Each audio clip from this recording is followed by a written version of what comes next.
Have you ever noticed how the tightest prisons are often the ones we build inside our own minds? We cling to things, jobs, relationships, identities, as if our very survival depends on them. We grip them so hard that our knuckles turn white, terrified that if we loosen even a little, everything will fall apart. But here's the paradox. It's not life itself that exhausts us. It's the endless clinging, the desperate attempt to control what was never ours to hold. Buddhism teaches that suffering doesn't come from the world as it is, but from the way we attach ourselves to it.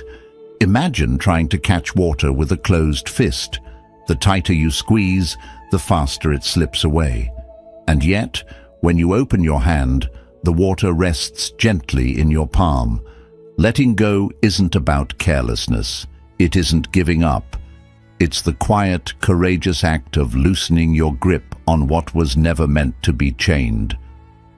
The Buddha once said, "You only lose what you cling to." Think about that. The career you wrap your identity around, the relationship you fight to keep alive, the image of yourself you guard so carefully. All of these drain your spirit, not because they exist, but because you've made them part of your survival. But what if letting go wasn't weakness? What if it was the highest form of wisdom? What if the moment you release the rope is the moment you discover you were never hanging over a cliff, but standing on solid ground all along? If you've ever felt stuck, like you're doing everything right yet still drowning in anxiety or invisibility, this message is for you. Stay with me until the end, because there's a hidden lesson, a single insight that may completely turn your understanding of life upside down. And if you remember nothing else from this video, remember this: peace is not found in clinging, it is discovered in the art of letting go. Lesson 1: the illusion of control and the freedom of letting go. What if the very thing you think is protecting you is the very thing that is breaking you? Day after day, we tighten our grip on outcomes, on people, on carefully crafted plans, as though holding tighter could prevent life from slipping through our fingers. But here's the paradox: the more we clutch, the faster things seem to fall away. Control feels safe, it feels like certainty, but in truth, it is the ego's most seductive illusion. There's an old Zen saying, "Let go or be dragged." It isn't poetry, it's survival wisdom. Because control doesn't deliver safety, it breeds fear. Fear of failing, fear of losing what we love, fear of never being enough unless everything unfolds exactly as we demand. Buddhism teaches us the principle of non-attachment. Many people mistake it for indifference, but it is the opposite. It's not about caring less, it's about caring freely, without chains. Non-attachment means you stop binding life to your expectations. You don't own this moment, you are simply here to live it. The more you force it, the more it resists. Think about your own life for a moment. How many sleepless nights have you spent worrying about a future that never happened? How many hours have you wasted clinging to a relationship, already drifting like a boat out to sea? How much energy has gone into micromanaging every detail of tomorrow, only to find that all it gave you was pressure, not peace? Now imagine an experiment. For just one day, you stop interfering. You stop rehearsing every outcome. Stop building walls against every fear. Instead of controlling, you simply breathe. You watch. You listen. You respond. Not with panic, but with presence. Ask yourself honestly, what am I really afraid of if I let go right now? Most of the time, the answer isn't catastrophe, it's discomfort. And discomfort, as every monk will tell you, is the first step toward awakening, that job you didn't get. Perhaps it wasn't your path, that relationship that ended. Perhaps it was a chapter, not your entire story. Life is always guiding us, but we're often too busy resisting to notice. And here's the hidden truth. When you let go, things don't collapse. They settle. Not always where you imagined, but often exactly where you needed to be. Surrender is not weakness, it is wisdom.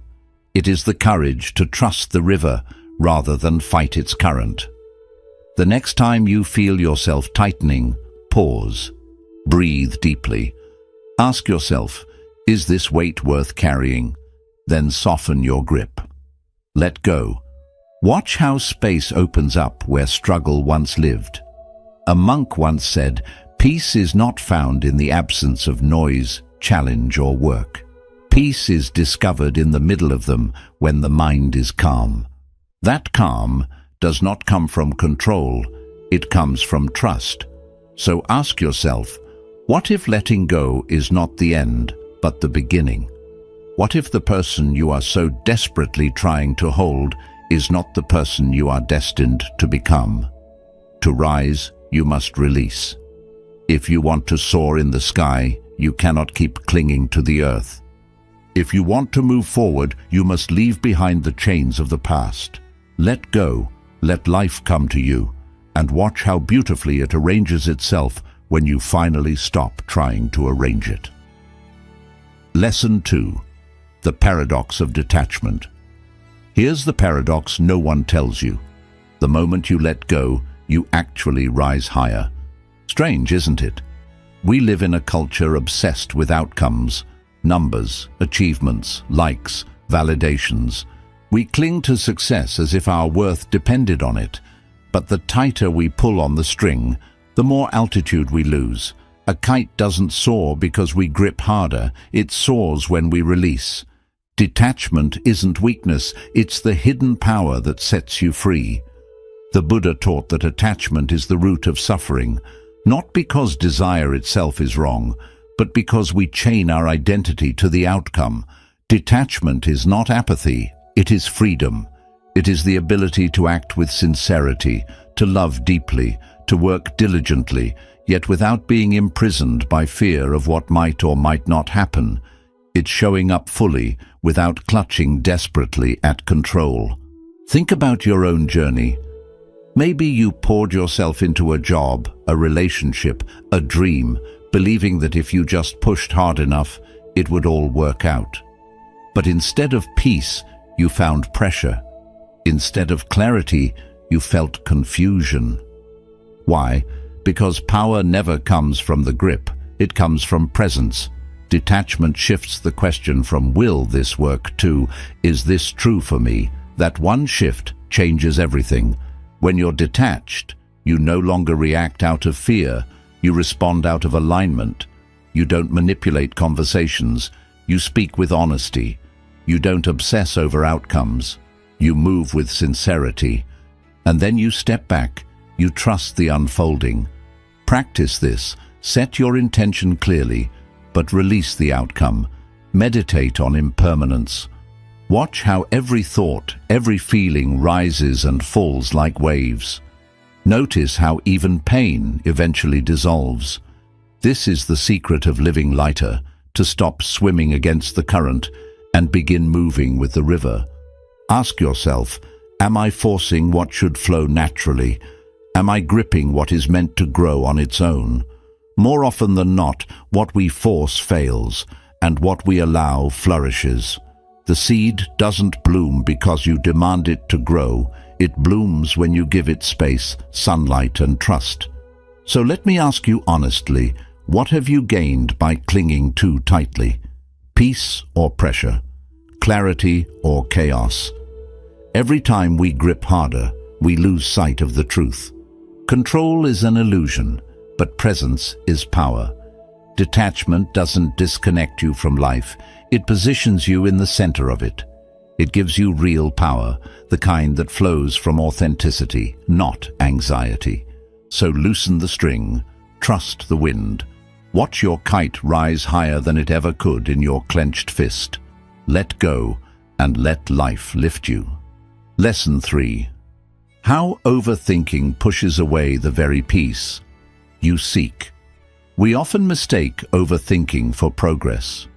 We sit in our heads, replaying conversations, forecasting outcomes, analyzing possibilities, believing that if we think long enough, the answer will reveal itself. But overthinking is not wisdom. It is fear disguised as effort. It promises clarity, but all it delivers is chaos. Think of muddy water. The more you stir it, the cloudier it becomes.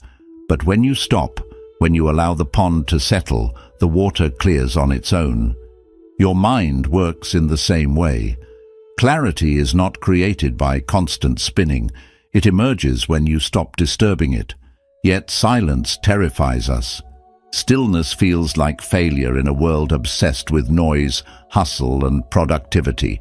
So we keep pushing, replaying old mistakes, worrying about futures that haven't arrived.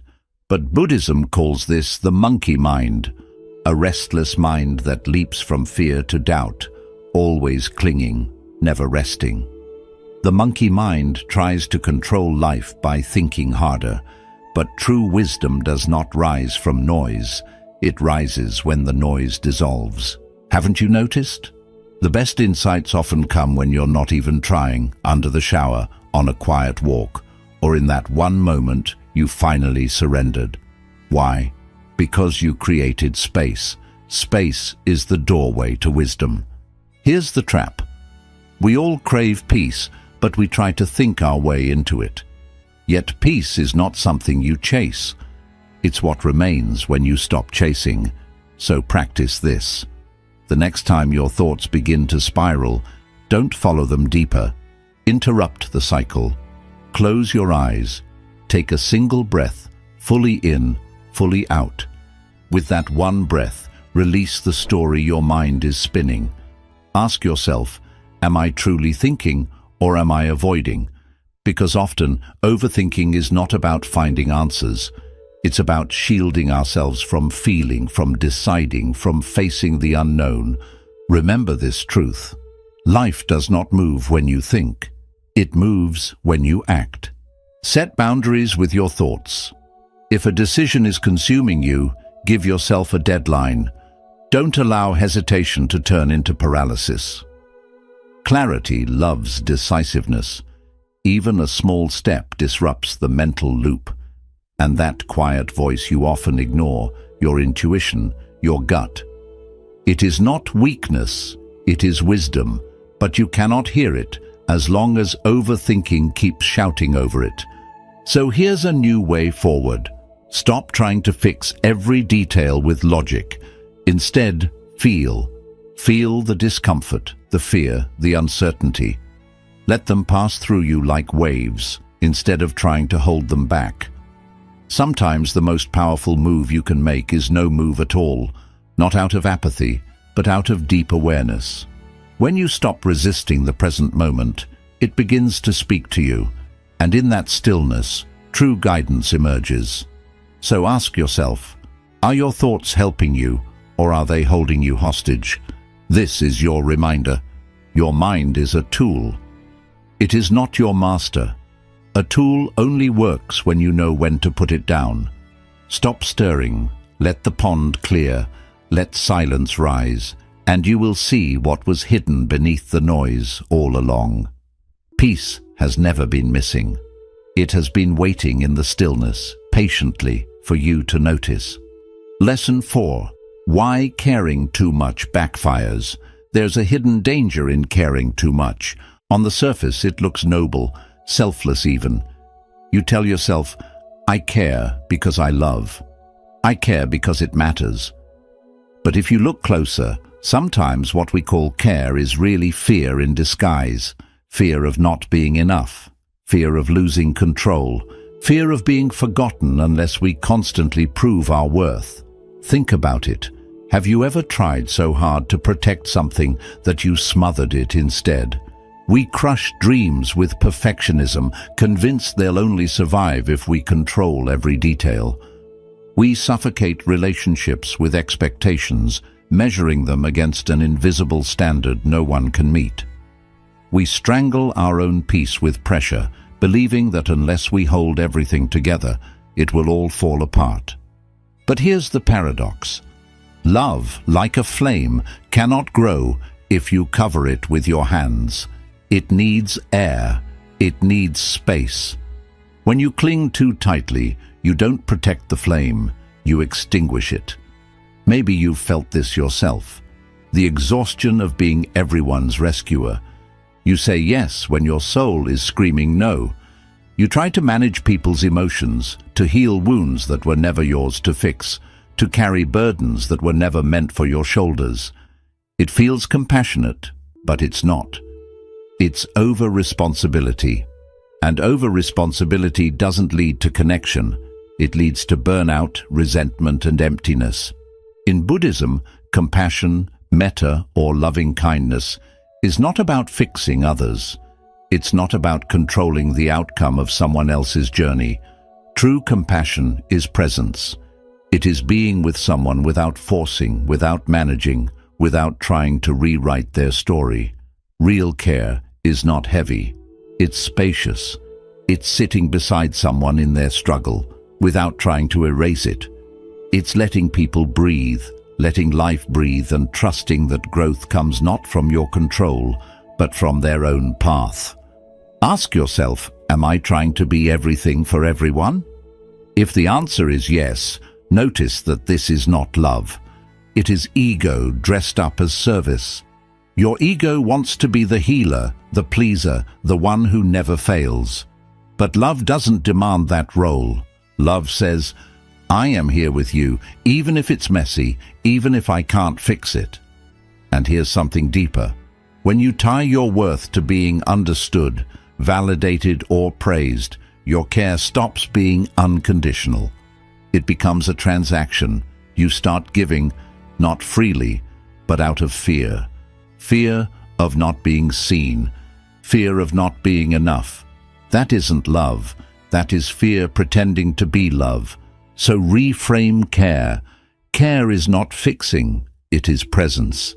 It is the ability to sit quietly with someone without advice, to support without solving, to allow yourself to rest without guilt, to care for yourself, not because you're trying to earn worth, but because you already are worthy. Release the anxious attachment, that constant checking if someone forgot you, that restless replay of conversations, that need to explain yourself again and again. That is not intuition, it's insecurity, and unless you meet it with awareness, insecurity will drain you of the very peace you're longing for. Now ask yourself this: what would happen if you stopped trying to manage everything?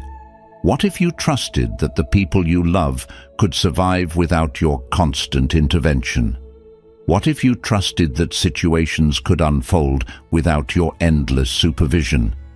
Do you see how much lighter that feels? The irony is, when you stop smothering, your relationships deepen. Why? Because they begin to rest on trust, not tension. Not everything is yours to carry. Let that sink in. You are allowed to care without controlling, to love without losing yourself, to give without grasping. This is real compassion, not the ego's version of it. So pause and reflect. Am I truly caring, or am I managing others under the mask of good intentions? This is your invitation to stop trying so hard, to stop performing for love, to stop proving your worth through exhaustion. You do not need to be perfect to be loved. You do not need to overgive to be valuable. Think of a flame again. It does not grow stronger because you hover over it, desperate to protect it. It grows because it is given room to breathe. The same is true for your soul. Let it breathe. Let others breathe. Let life itself breathe. And perhaps most importantly, stop seeking validation. Not because you no longer care, but because you finally understand what real care looks like. Real care doesn't demand constant proof of worth. It flows naturally, effortlessly, without expectation. And when you live like this, something profound happens. Your heart feels lighter, your mind grows clearer, and your relationships become more genuine. You discover that peace was never something to chase.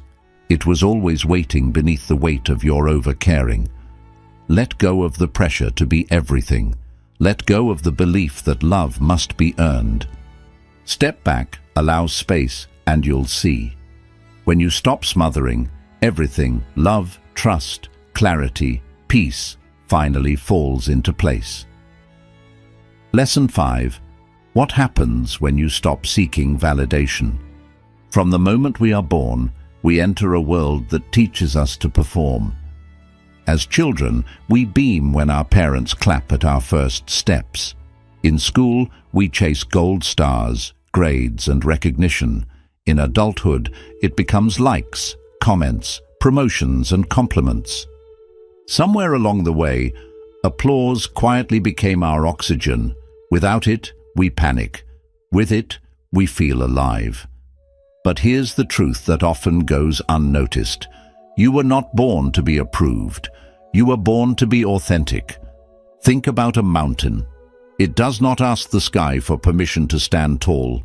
It doesn't shrink when someone disapproves or expand when someone claps. It simply is, unshaken, unmoved. A mountain's worth doesn't come from applause, and neither does yours. Yet so many of us live as performers in our own lives, always asking silently, was that good enough? Do they like me? Did I prove my worth today? The constant chase for validation is subtle but exhausting. You may dress it up as ambition or call it drive, but if your peace collapses the moment someone criticizes you, that's not drive. It's dependence, and dependence is change disguised as achievement. Here's the problem with validation. It's a moving target. It shifts with trends, with moods, with other people's insecurities and projections. One day, they love you. The next day, they forget you. How can you build a stable life on ground that's shaky? Buddhism offers us a radical alternative. True freedom does not come from being liked. It comes from being real. From living in alignment with your values rather than performing for approval. When you release the craving for validation, you begin to hear your own voice again. You stop asking, do they approve? And start asking, is this true for me? That is where authenticity is born. Pause here for a moment and reflect. Who are you when no one is watching? If no one clapped for you, if no one noticed, would you still do what you do? Would you still speak your truth? Would you still show up for your path, even if the world stayed silent? That is the real test of authenticity. And here's the sacred shift. When you stop outsourcing your worth to others, you stop living in fear. Fear of judgment, fear of rejection, fear of invisibility. All of it begins to dissolve. In that fearless space, something remarkable happens. Creativity flows, courage rises, purpose returns. Try this simple practice. Each day, validate yourself, not with ego, but with truth. Write down 3 things you did well, just for you. Maybe you showed up despite anxiety. Maybe you set a boundary when it felt uncomfortable. Maybe you allowed yourself to rest without guilt. Let those moments be enough. Let them teach you that your worth is not conditional. It simply exists. And the next time someone praises you, receive it with gratitude but without clinging.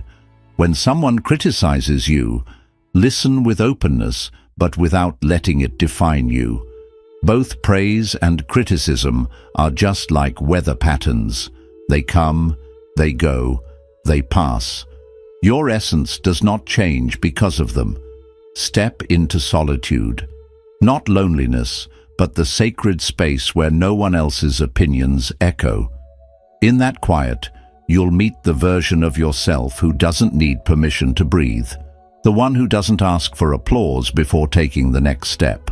The one who knows that their value is not up for negotiation. So, let me ask you directly, are you living for applause or for alignment? Because if you're chasing applause, you will always feel behind. Someone will always clap louder for another. Someone will always withhold the recognition you crave. But when you live in alignment, even your silence will echo with power. You no longer need to be seen in order to see yourself. You no longer need to be validated in order to feel valid. And in that freedom, you become unshakable. Remember, you are not a performer on life's stage. You are the mountain, tall, whole, complete. You don't need applause to prove your presence. Stand firm, stand true. Because authenticity is louder than any applause, and real peace begins the moment you stop seeking to be approved and start choosing to simply be. Lesson 6. The Art of Inner Anchoring. Most of us spend our lives trying to control everything, our plans, our relationships, our future. We believe that if we just manage hard enough, fix fast enough, and hold on tight enough, then peace will finally arrive. But here's the irony. The more you scramble to force life into the shape you want, the more chaotic your inner world becomes. There is another way, a mindset so simple, so quiet, yet so liberating that it can shift the way you experience everything. I call it the art of inner anchoring. Some people know it as the whatever mindset, but not from apathy, not from carelessness. This is a deeper kind of wisdom. It whispers, whatever happens, happens, I remain. That doesn't mean you stop caring about life. It doesn't mean you stop setting goals or having dreams. It means you stop tying your peace to the outcome. Because life by nature is unpredictable. Plans will fall apart, people will change, dreams will evolve. The mind will always want to panic, resist, or demand certainty. But what if true peace isn't about making sure everything goes your way? What if it's about staying steady when it doesn't? Think of a mountain. The winds howl around it, storms crash against it, seasons change upon it. Yet the mountain does not move. It doesn't argue with the wind. It doesn't resist the storm. It simply remains. This is the power of anchoring. Not indifference, but spiritual confidence. The knowing that you can stand calm and rooted, no matter how unstable the world becomes. When you live anchored, something extraordinary happens. You stop overreacting. You stop making everything personal. You start choosing peace over pride. Try this. Practice what Buddhists call radical neutrality. The next time someone says something that triggers you, don't rush to respond. Pause. Observe your reaction instead of obeying it. Ask yourself, does this really need my energy or only my awareness? Most of the time, awareness alone is enough. Or imagine the next time chaos erupts in your life. Whisper softly, this doesn't define me. Because it doesn't. Your value is not measured by how smoothly life unfolds. It is revealed in how calmly you carry yourself when it doesn't. And here's a spiritual tool people forget.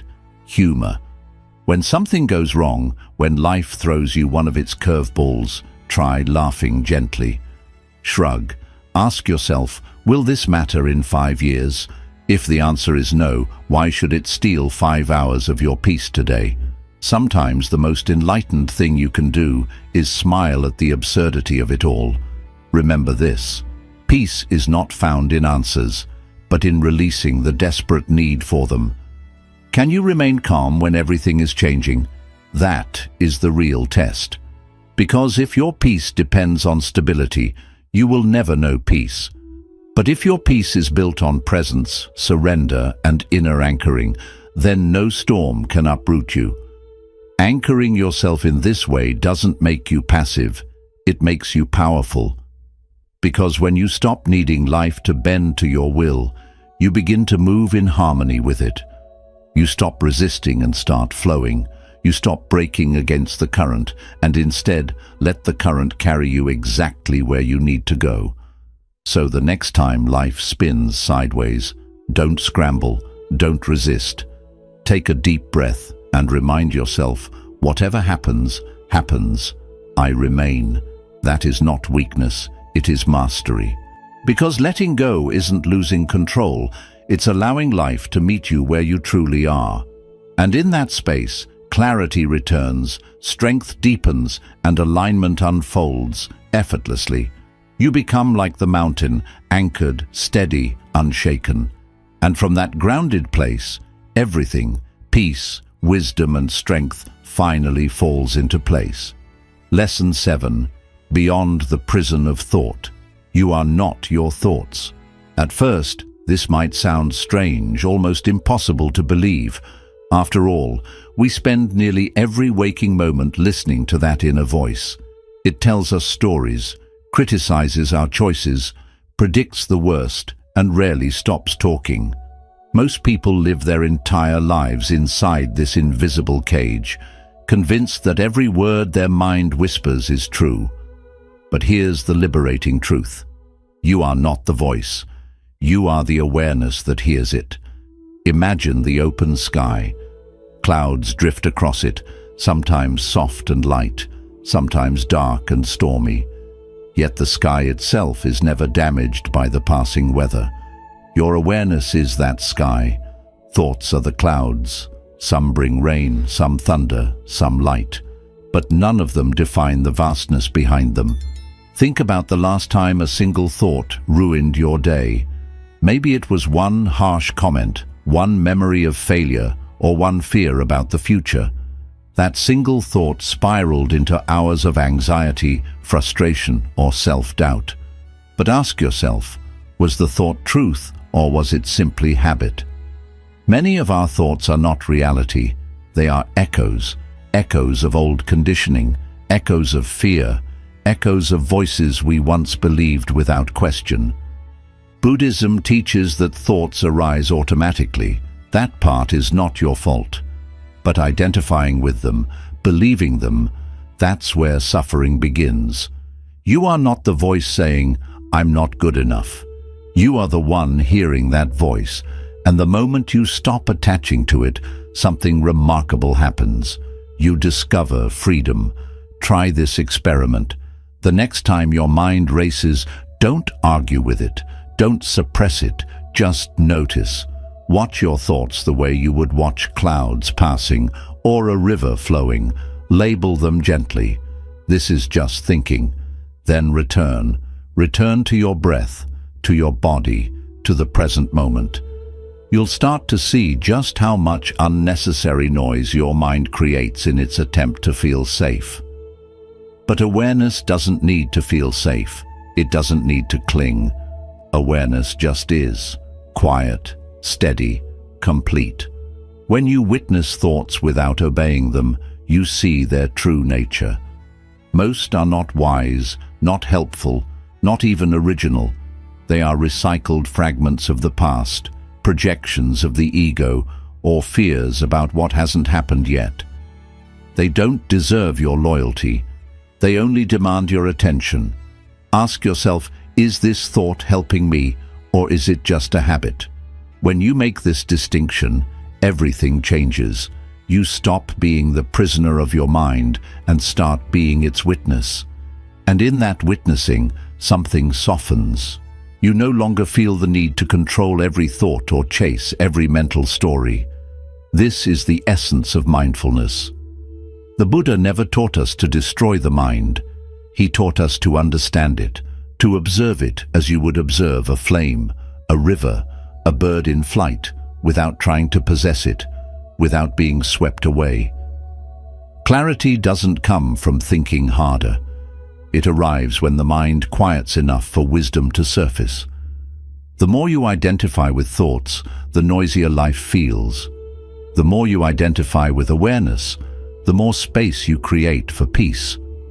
So pause and ask yourself right now, what thoughts have I mistaken for truth? Am I the thinker, or am I the one watching the thought arise and fall? You are not the storm, you are the sky. Vast, endless, untouched by the weather that passes through.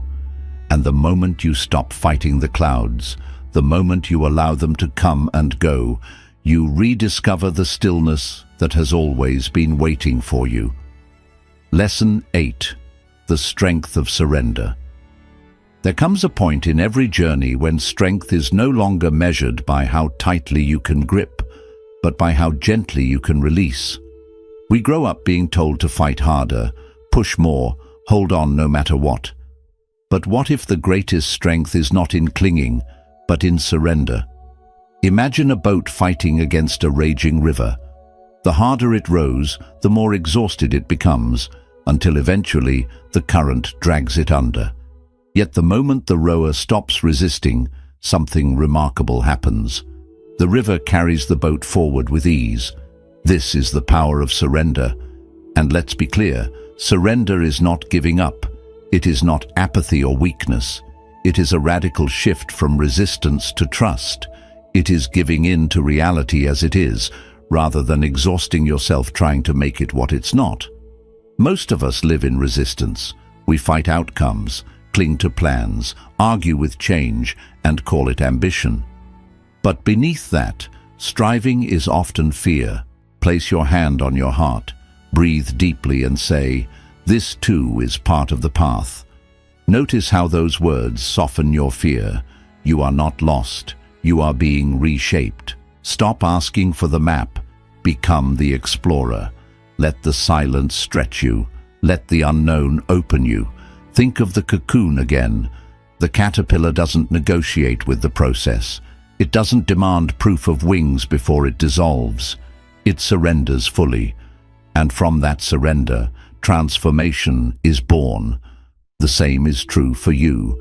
Your next chapter doesn't require your certainty. It requires your trust.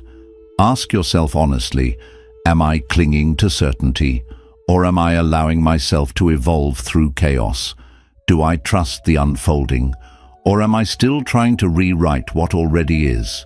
These are not just questions, they are doorways. Growth is not about holding everything together. It's about learning how to let things fall apart with grace. It's about letting the leaves drop, letting the old identity dissolve, letting yourself be bare for a season, because only then can something new take root. And here is the most profound truth. When you stop demanding ground beneath your feet, you realize you are the ground. You are the sky that holds the storm. You are the stillness in the middle of change.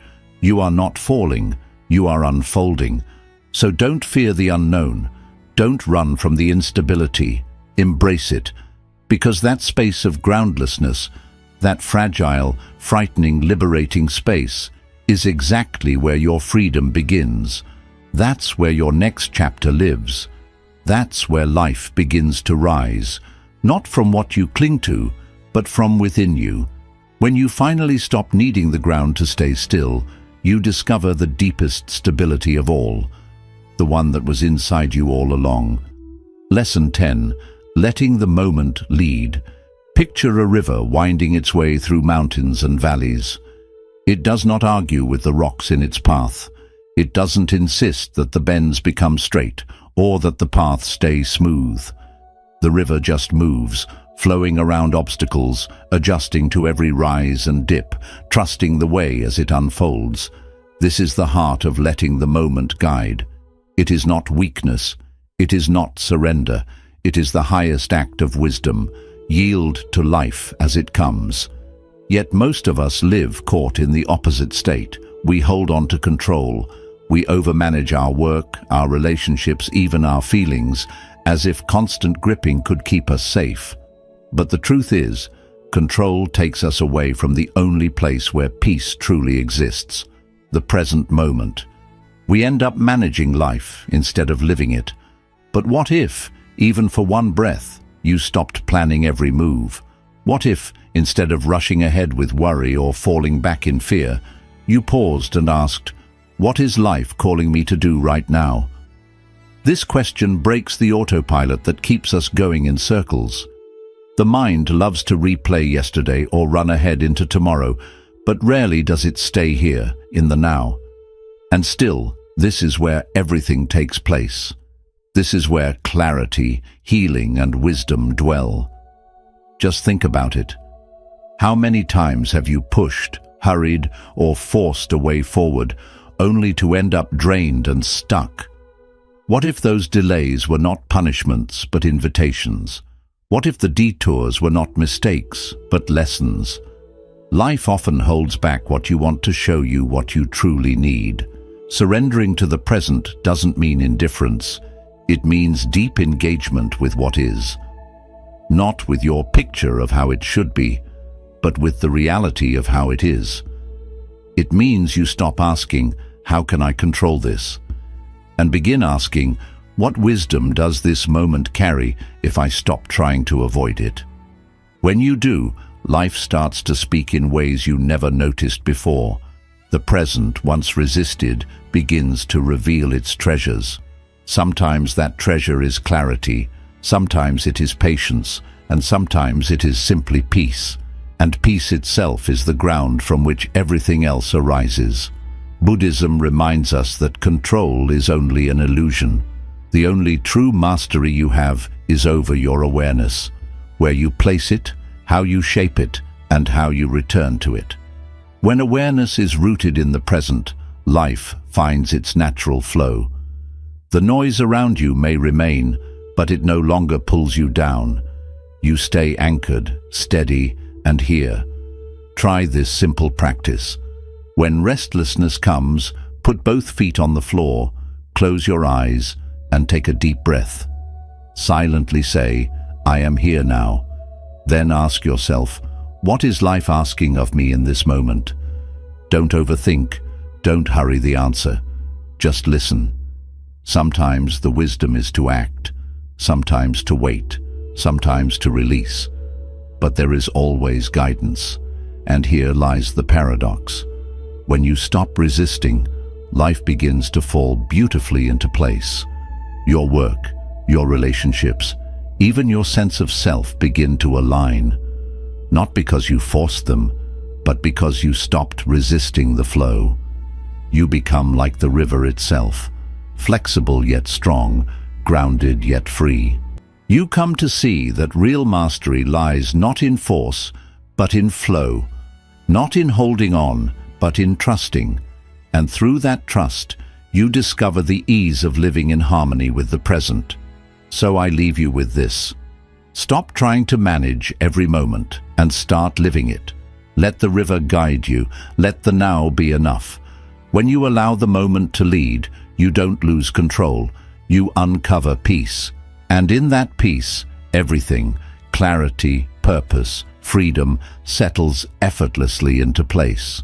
So now you've walked through these lessons, each one reminding you that peace is never something to chase.